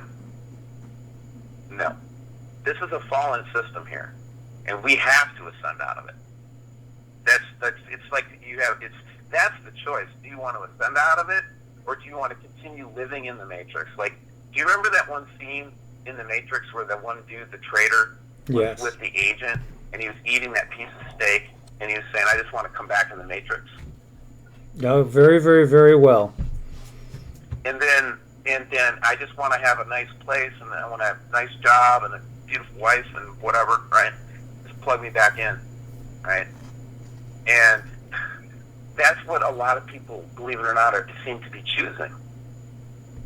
Yeah. They just want to stay in the matrix, and that's not cool, baby. You know, and you find as you're walking down this path, you start to find that you're becoming less materialistic. You're becoming more loving. That's what's happening to me. I'm more patient. I'm more spiritual. I'm very good to my wife now again. We've repaired our relationship. We're moving forward strongly. You know, our family is healing. You know, these are the things that happened to me. I know, but there was a tumultuous period before that, though, guys, in that changing process where I was having to resolve all these conflicts and core belief structures, and it can drive you a little crazy, okay, quite frankly, and it can make you do some stupid stuff. And if you're one of those people, I want you to forgive yourself and just let it go and do your best every day. You know, really, it's that simple. And, you know, you have to define what your best means, and that's where the spirit will talk to you. I don't have to say those things to you. You can figure that out on your own. I'm not trying to make a religion, man. I'm trying to get people away from religion. It's hard, though. People are hurt and broken. And, you know, they've gotten comfort from these religions. I got a lot of comfort from Pentecostalism. Didn't you? Yeah. Whoever, you know? And so I'm not denying that. And what's been explained to me is that your heart was reaching out for me. Okay? And when I say me, is the super creator, the real creator, the eternal one. You know, the one that's like not eating other people to live. That one. Not asking for blood, not asking for sacrifice. He just wants his prodigal son home. That's all. Just come on home. Come to the fence. To me, this is a prodigal race, a prodigal species, and a species with amnesia. Get over it. You know? I had to get through the reincarnation thing. Yeah, you know why they reincarnate you? Because if we lived for any more than 124 years, we'd figure their asses out. That's how smart we are, even in this current incarnation. So they have to keep killing us and then knocking us over the head and throwing us back in again. Oh, let me give you one. Heaven. Heave in. Heaven. I don't want to be heaved in. Do you? I don't want to be heaved in. That sounds like you're being heaved into an oven or some shit. You know? Excuse my language. Many apologies to everybody out there. But it's like, you know, once you figure out that this is a Vesica Pisces system, galaxy, and then you got to start figuring out, well, what's happening to the Earth? Well, what's interesting about the Earth is you start to find out, when you really research stuff, is that the Earth is a conscious being as well. And she was here first. Earth first, then we came. You with me? Yeah. And as far as obviously, it's all the planets and all those bodies, the suns, they're all actually beings on another level. You know, it's exactly, it's pretty clear once you do some research that's the case. It just is, guys. I mean, you can do the research yourself. If you go any, like Michael and I are saying, I think you're saying it too, Michael. You start going down these rabbit holes, you learn some stuff that you never would have guessed. Because plasma is life. Plasma is life, and life is sacred in this universe. And don't you forget it. And this is one of the reasons why this whole system couldn't just be unwound with like a quick pull of the thread. Because had that been done that way, this is how it's been explained to me, it would have destroyed many bioforms in the process. And the universe is so gracious, God is so gracious that He will slowly heal you out of it. That's how that's what Father looks like to me. And when I use say Father, that's the best word I can come up with for the Creator, guys. It's Father. Not the Avo guy that I interviewed with Gary Parker, by the way. God is an alien, right? Woo, baby. Love you too. So God is an alien. That's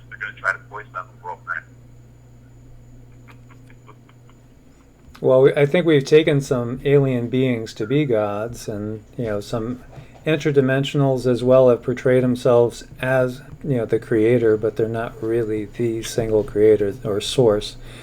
I just like to say source, really, because there's obviously a source, but as you're saying, they've gotten into all the religions and twisted it so that we're always at odds with each other and we're always kept in the dark.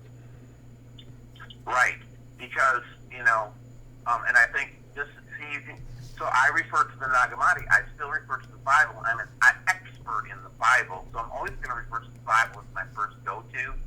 And when I look at the story of the Tower of Babylon, to me, that explains it. Yes, exactly. And they do, it just says it straight up. They can do anything they put their mind to. And what if we all got our mind, we're not going to be your slaves anymore, number one. Right? They would not have control over it. Or really more accurately, they'd starve. So, here we go, right? Tower of Babel. They're building what? Well, as far as we can tell, they're trying to build a tower. Why were they building a tower? What possible good could a tower do? Maybe they were trying to build an antenna to God for a distress call. Oh, that could be possible. I'm just saying. And then they came down and said, they came down and they said, who's this they again? I thought God was, one God, not they. Ooh, that's a problem, Christians, isn't it? Well, how about your seven spirits in the book of Revelation? Who the heck are they? Why seven? Just start asking questions. You start asking the questions and stop with the BS answers, you'll get it real far. But again, blood, sacrifice. No. Jesus was not the Lamb of God, okay? God doesn't need a sacrificial lamb to, leak its blood out of its neck. Okay? Come on, man. And you just got to get real cynical about what you learned, and don't believe anything you learned until you're satisfied you've got the answer on it. And you get one or two answers, and it starts getting real fun, doesn't it, Michael? Yeah, there's so many different levels to things, and it's almost like there has to be truth out there for us to see while the deception's going on right in front of our face. It's kind of interesting the way that works. Like, we're talking about 7 in numerology and why 7, and some think it could relate to the 7 main chakras. There's so many different levels of this, as far as different things in the Bible. But it was even said right out in the open that Jesus taught basically in parables to everybody, just simple stories that everybody could get. And then he taught a little bit more in-depth stuff to his outer circle, and then his inner circle he told direct mysteries to. So, but it's like that as well within the within the groups in the Illuminati, or however you want to word these people that ultimately are running the planet for beings that are not even really human. Because there's all different layers and levels to this, but ultimately it is a galactic thing, and it's an energetic thing. And so, the reality of these planetary bodies is going to become apparent to the masses at some point. And it's the most important thing. People will think, okay, well, I got to save my skin, but it really is about changing spiritually so that we could ascend up and out of the whole system and into a new state of being where we have that, actual heaven on earth, where we're basically in a unity consciousness state. And we're way past the whole illusion of the matrix that we found ourselves in. How about plugged into all of life, eternal? And that's why I can say, don't be afraid. I mean, I'm pretty sure that they just tried to strike me with lightning. I'm not kidding. Right? I mean, I'm just, of course, I'm being tongue in cheek, but point is I'm not afraid, because when you get when you start to get the eternal perspective, right? I gotta do this real quick. Sorry, I can't talk right now. Get that eternal perspective going, and it's like, what do you got to be afraid of? And that is part of the elevation, by the way. If you can actually make that leap, and you're saying, "Oh, I'm just going to think eternally," you're on your way, baby. You're learning, and you're going to start seeing things from a different perspective. Exactly. I mean, eternal science is way different than 3D science. Okay. Just think about it. What happens in eternity? You know, what does eternal power exactly look like? Where's the end of it? Where's the end of the flow of life? Where is it? Well, tell me, where is the beginning and where is the end of it? You can't. It's eternal. You start looking at it that way, you're not afraid. You're not going to be afraid. And you've also already leveled up when you realize that. And fear goes away. Because you're eternal. And you're going to stay eternal. You're already out of the matrix. You've already woken up. Now the question is, you know, where do we go from here? We need to heal yet. It's not like it's over just because you become aware of it. Now you have to realize there's a lot of healing. What does healing mean? Well, we've been made into a hybrid being. Okay? And so they have to heal. We have to heal our bodies. We have to heal our soul and our heart. And we have to heal our mind. All that healing has to take place. The integration has to take place. And so you're not going to walk in it perfectly at first. You're going to just have to say, wait a second, I'm an eternal being. I don't have to be afraid of this magnetogram today, right? I don't have to freak out because Big Blue's coming in. Okay, it's cool. It's an energetic source. The Earth is definitely, by the way, the Earth built a corona sphere almost like a sun around itself today to protect us. To protect us. Yeah. It's time to heal. We don't have to be afraid. Just heal. But how did I get here? Yeah, Planet X. That's what led me here. The other people come in from other portals of the conspiratorium, though. I think that any of the serious conspiracies will lead you to this. Like, if you're studying the Illuminati, you're ultimately going to figure out why they sacrifice, why they do what they do, right? And it will lead you into the same rabbit hole. Because ultimately truth is truth. And for some reason right now, we're all getting a lot of it. Doesn't it seem that way, Michael? Yeah. Oh, for sure. For sure. Yeah, it's just amazing. And if you're sensitive to energy, like I'm extremely sensitive to energy from practicing QiGong for 25, 30 years. And I feel amazing when I'm just zoning in, doing my practices. This extra energy is so apparent, and it's just incredible. So we could harness this and use it as a springboard to basically heal ourselves in every way right now. So the opportunity for healing is greater now than it's ever been. That's what I just truly feel. Yeah, and I'm starting to think that we're in a phase of what I would call public buffer, for lack of a better word, where eternal meets this finite universe that we're in here, this cosmos, and eternal meets that. It's actually called the lowest unified velocity, because time stops. And that's what Buddhists are really good at doing. What they do is they are actually able to literally stop time. And by so doing, they re-tap into the eternal root. It's at the LUV. That's what they got good at doing. And so what we're seeing right now is as these bodies are pushing these major magnetic forces towards us, what's happening is I think the Earth is processing it and using it. And it's taking back what she doesn't need. That's what it looks like to me.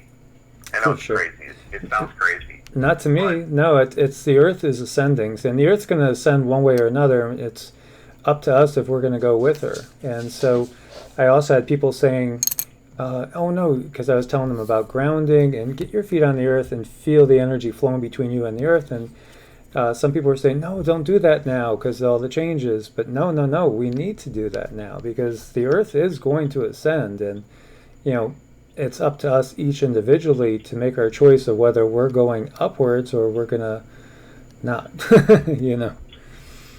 Yeah, the way I've seen it put and heard it put many, many times, it makes the most sense to me is that Earth made her choice. Yes.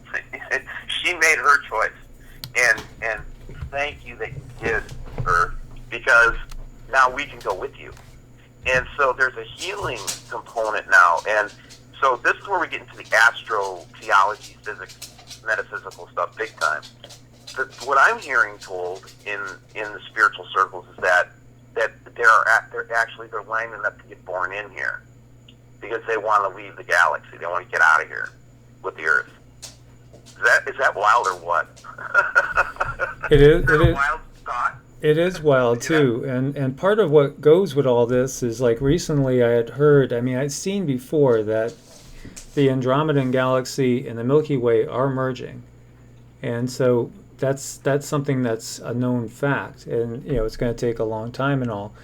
But then there's also the thought that the Milky Way galaxy was actually a part of the Andromedan galaxy at one point and broke free from it, or was nudged out of it, like a section of it, and right. Perhaps it took Andromeda into fall as well, and now they're going into consumption pattern, and I think Andromeda is going to be recovered. I don't think the Milky Way will be.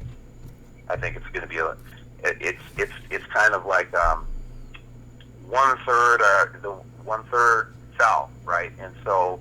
There are many that will not let go of their darkness, and we can only hope that they do, and hold our hand out to them, and offer that, because we were complicit with this whole thing for a long time in our incarnation, and we did collect some karma along the way, and we're processing that too. But we're going to make leaps now because of the energies that are being involved. I think we're going to make big, huge leaps. Because we're going to transpose the energy that they send us in a negative way. And it doesn't work anymore, guys. Might as well stop. That's where I think we're getting to. I really do. I know this sounds completely unbelievably insane, but it's a huge story. And these are things that I've condensed and summarized from all this research I've done, guys. And I'm just trying to summarize it. I could go in and name the names and all that, and you'll blah, blah, blah, blah, blah, blah, go through it for you if you want me to. But, we've seen all that information, haven't we, Michael? Oh, yeah. Yeah. So let me just shift gears a hair with you. So knowing what we know and seeing the interactions that we're seeing, do you feel it's a good time for people to, say, get off the coasts, get to a little bit higher ground, things like that? I mean, or are you of the mind that that doesn't even matter at this point, and it's just solely a spiritual thing? No, I still tell people to get, be prepared and stuff like that, and because it's just common sense.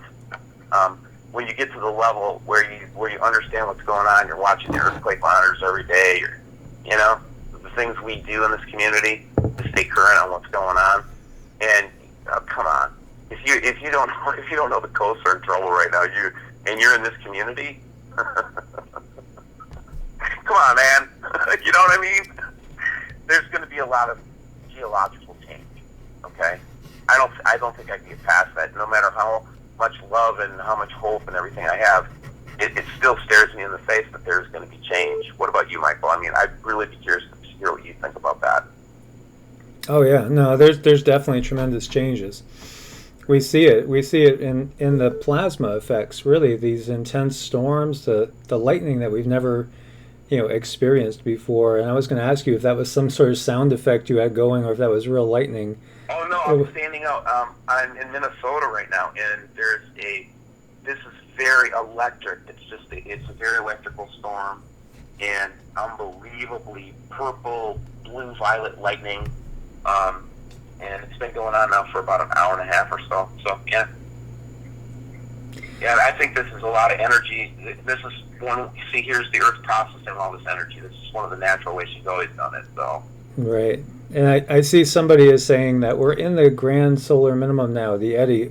There's going to be no sea level rise, but we're not talking about melting poles and stuff. We're talking about actual crustal displacement, pole shift. And is that not what you're worrying about as well, or figuring could be a problem? It could be, but I don't know if the Earth will do a flip or anything like that. I think that because we're tilted at 19 to 22 degrees. Fact. I don't care what you say. 19 to 22 degrees. I've been measuring it for 3 years. Don't give me any BS. So, if the Earth's tilting like that, whatever big blue that has a hold of us right now, when red gets a hold of us coming from the other side, it's going to flip us over. I just don't know how much. And I'm told not to fear. So, that's just another way of me saying I really don't know what's going to happen. But if we're going to get let go by one UV sun and then be caught in the magnetic pull of 3 cores at one time, who knows what's going to happen? Right. Yeah? I have to say anything beyond that is pure speculation. There's no way for us to know what's going to happen this time around. No way. Right. Yeah, I could just relay, like, I have one source that's very connected to high sources in politics.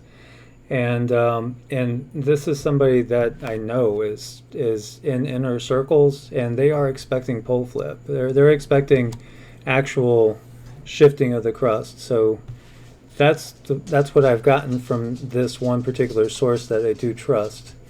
I don't usually, I don't make videos about it and all, but I'll just share that, and because I do completely believe that this person's really connected at very, very high levels. Yeah, and I don't know what that bodes for. I don't know exactly what that actually looks like. You know what I mean? Yeah, so I think. I get the idea of crustal displacement, but are we talking about the Rocky Mountain range disappears, or what are we talking about?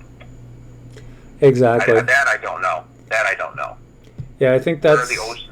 That's a big question mark, and that's really, I guess it's up to each person to prepare in their way what they feel is going to be comfortable for them.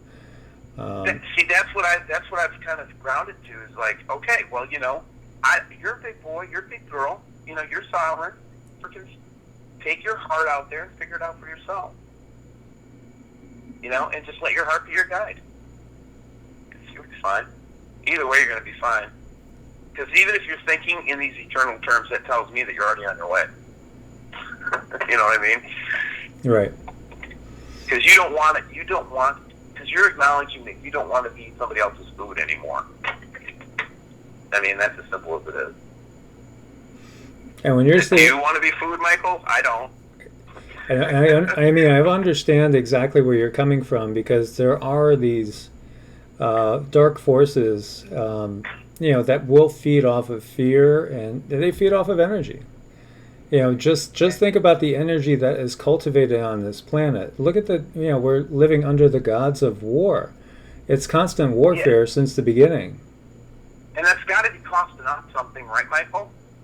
Oh, yeah. It's got to be costing us something. It has to be. And what is it costing us? Is it costing us our very eternal life? Is that the cost of this? Is that you would actually give up eternity to live here? It doesn't make sense when you look at it that way, does it? I mean,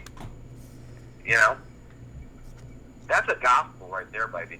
And that was the other thing I asked God, because it really literally means God's spell. So when I was first asking him the question, and I say him, it's just the way I've always said it, and it's the person I've always been talking to since all my life, is what I've learned. It's just a very gracious being that lets me say and call him the wrong thing and whatever. It doesn't matter. It grows this universal goddess. The human being is male and female, first of all, so let's just get that straight. The true human is both. The true angelic human is both. That was part of the separation, right? The dualism. And I never got what that dualism word meant. And now I get it. It's like good, evil, black, white, male, female. All of it is that Vesica Pisces creating that separation, that trap, and we're meant to be both male and female. So that's really the true creator of the universe is genderless. You know what I'm saying? And so are we in our purest form. And it's just a way to say that the whole human reproductive paradigm is part of their soul trap. That's not something that happens in eternity. I mean, I'm hoping that there's sex in eternity, but it might not be, because the reproductive process itself is, the vesica Pisces system.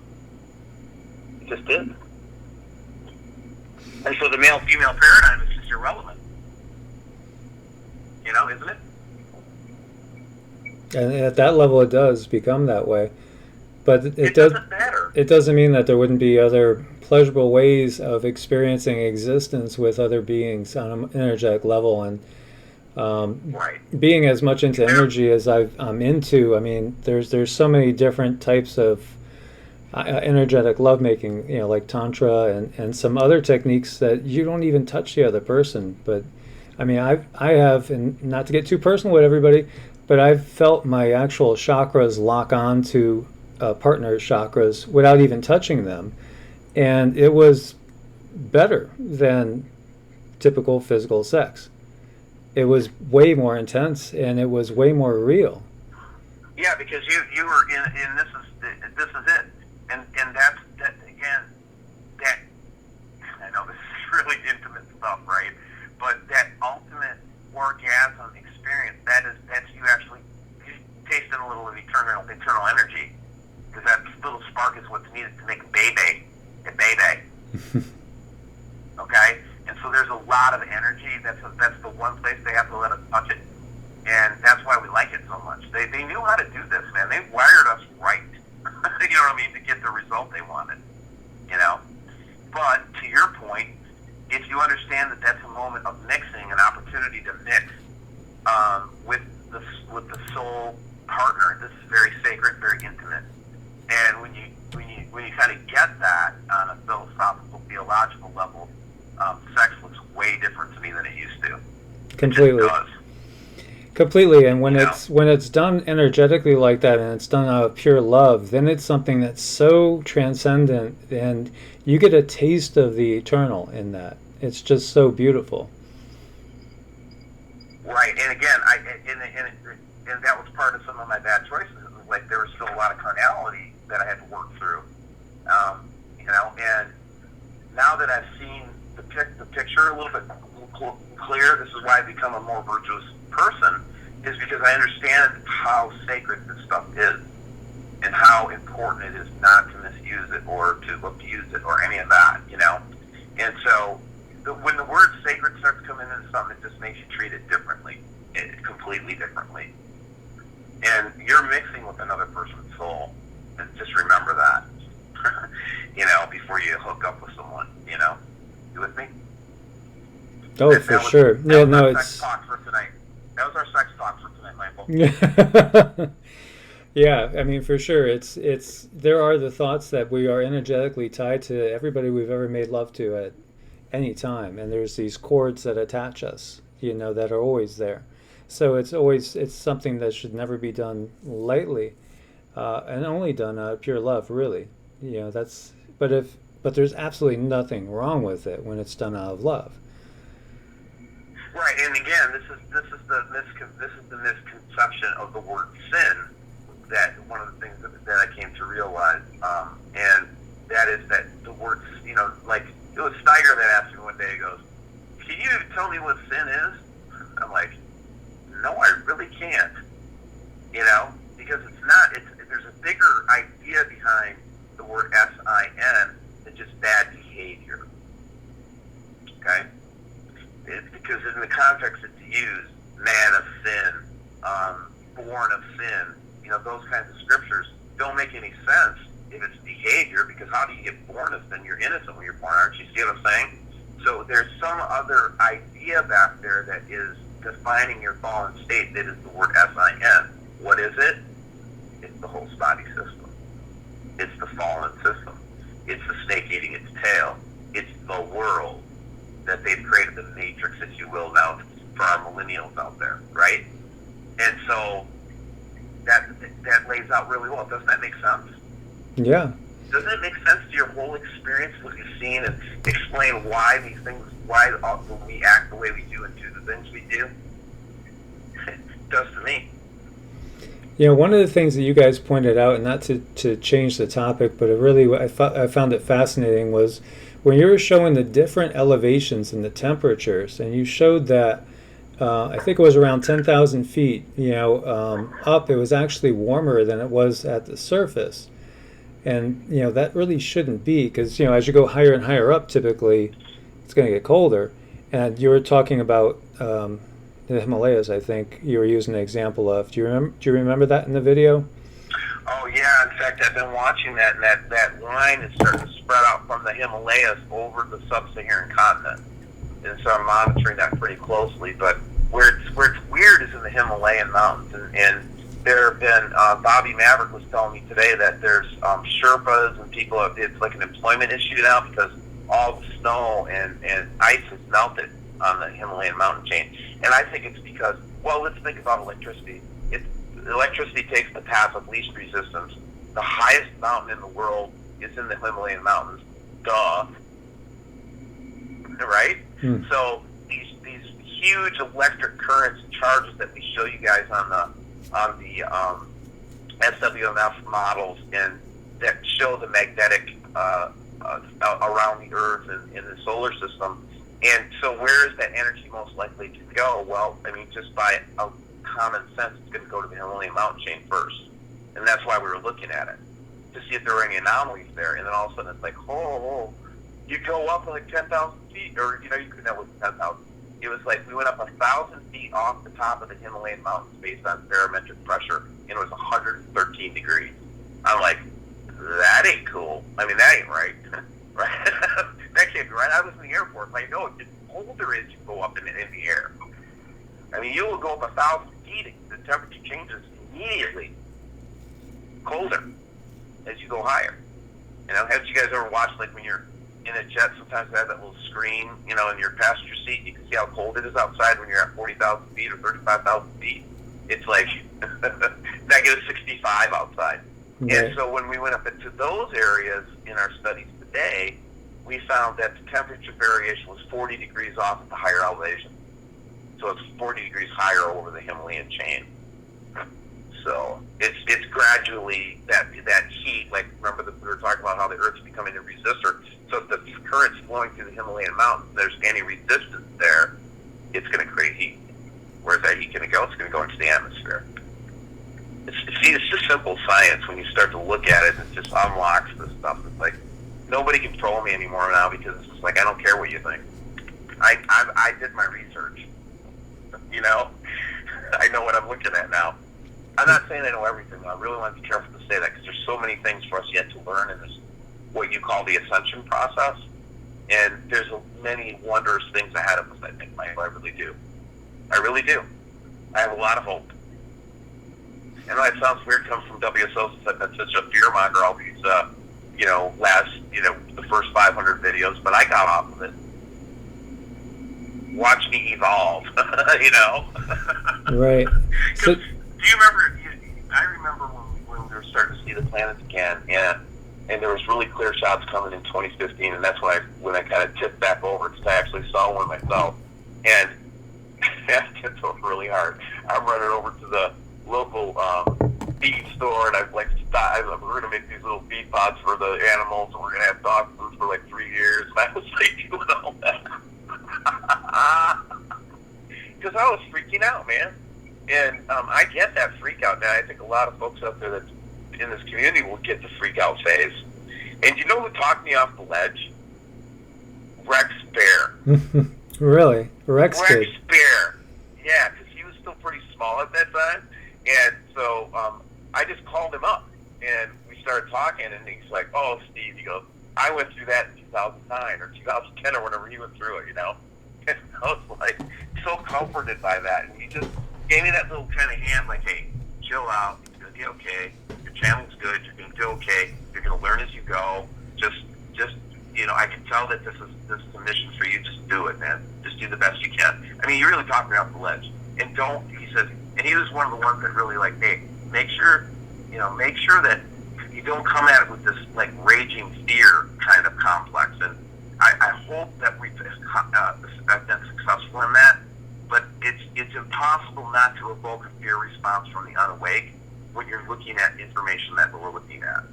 You know what I'm saying? And so I've had to kind of accept that. Look, for me to tell the truth about what's going on and tell you guys my whole mind and my whole heart, because you guys know I do that. I just tell you everything. Is that it's going to be scary sometimes. Scary stuff to look at. Okay? And there's no getting away from that for some people.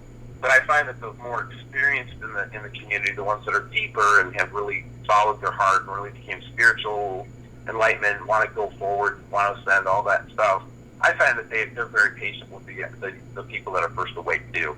And I think that one of the things that this community does is we all communicate behind the scenes. Do you talk to somebody every day, Michael? Oh, tons. Or people you talk to every day? Oh, tons and tons. Right? All day long. I think that, yeah, and there's little groups like that all throughout our community. That's why when people say that I work at WSOs and cult, I have to laugh my ass off because it's like this community is the furthest thing from a cult you will ever find, because every one of us will rip your shit apart if you say something stupid. You know what I mean? Yeah. I mean, this is a community that doesn't let you get away with much. And what I mean by that is if you make a mistake, admit it. Admit that you've been wrong about stuff. And Lord knows, WSO's gotten a lot of stuff wrong. But that process of getting things wrong and then coming to your senses and then looking at it with a fresh set of eyes, that's the learning process. You shouldn't be ashamed of making mistakes. That's the learning process. And this shame is a huge part of this matrix, Michael. It's a huge part of the way they control us is with guilt and shame. Oh, they for want us sure. to be ashamed. Yeah. Original sin. I mean, the whole concept of original sin, I mean, it's just so obvious when you look at what it's built on. It's so that they could control us in this life and then in the next, at least in their minds. And it does work. Yeah, let me give you I'm sorry, Michael. No, I was going to say, and it has worked. It's definitely worked for them. Yeah, and this condemnation message, right? So this is how I know it's a galactic thing. One piece of evidence is I interviewed Michael Horn with the Billy Meyer group in Switzerland and the Palladian message, right? Yep. And, everybody wants to identify as a Palladian. Okay, listen to me for a second. The Palladians are in on it, okay? There's fallen parts of every group. So you got to be careful about all this stuff, guys. Just because they say they're Palladians doesn't mean they're good. Doesn't mean that they're in your best interest. They might be trading soul energy on the freaking galactic stock market, okay? You don't know. And here's when I look at the Billy Meyer message, it's always, and I'm not trying to be hard on Billy Meyer, and I'm not trying to be disrespectful or anything like that. I'm just giving you my response to what I saw there. And what I see there is, there's that message again. If you don't get your shit together, we're going to bash your heads in. Oh, look, you don't get look at you evil humans. If you don't learn to do this or that, we're going to crush you. You know what I mean? That whole message. Really? You're supposed to be some enlightened being? And you're just basically parroting Yahweh? See, the thing about this matrix is they put us into a compromised position that makes it very difficult for us to do the right thing. And I'm not trying to make an excuse for bad behavior, because part of your ascension process is taking responsibility back for yourself, for your words, for everything. So don't hear me not say that you don't have responsibility. But in this fallen state, you're set up to fail. And then because they designed it that way, this biological meat suit, because they designed it that way so that you tend to fail, you tend to build up bad behaviors and bad choices and things like that, then they turn around and then they blame you for it. It's like, it's the ultimate, what do they call that kidnapping thing when the person just, ultimately just goes along with the kidnapper, that it's their fault they got kidnapped? Yeah, exactly. What do they call that? what do they call that syndrome? Stockholm syndrome. Yeah, there you go. Yep. Yeah, that's exactly what the human species has, is the Stockholm syndrome. And then I had somebody the other day say, "Oh, you're just like Lucifer. You're rebelling against Jesus, against God, blah blah blah." I'm like, no, I'm no anarchist. I believe in the order of the universe, and I believe in mutual love, mutual support. Never eating another being, never using somebody else's energy, ever.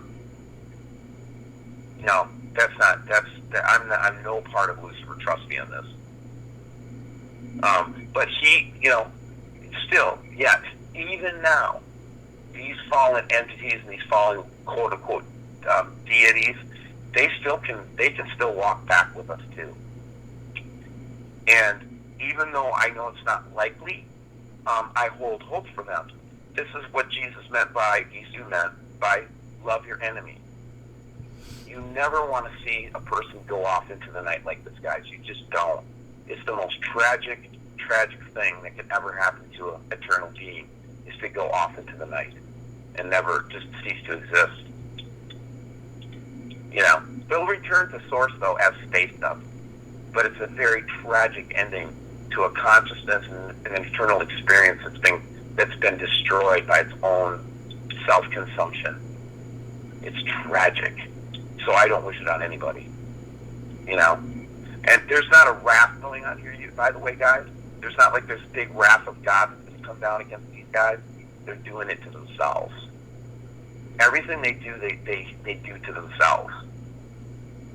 There are consequences for what they're doing, but it's not because there's going to be a wrath. No. Well, Steve, I have to kind of end our conversation on that, as we have about 40 seconds left. But thank you so much for everything and joining us tonight. That was great. Good. I hope that it was helpful to people. And Michael, hang in there and just keep doing what you're doing, brother.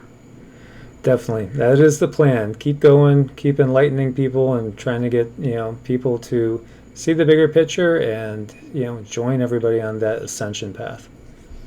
Right on, man. Well, thank you so much, brother. And thank you, everybody out there, for tonight. That was a really great show. And very, very interesting stuff. Lots to think about, my friends. Lots to think about. If you have anything you want to share with me, always feel free to email evolutionaryenergyarts@gmail.com. Share your photos, share your thoughts and ideas. And we will see you again next week at this time. Namaste, my friends. Much love. Love you guys out there so much.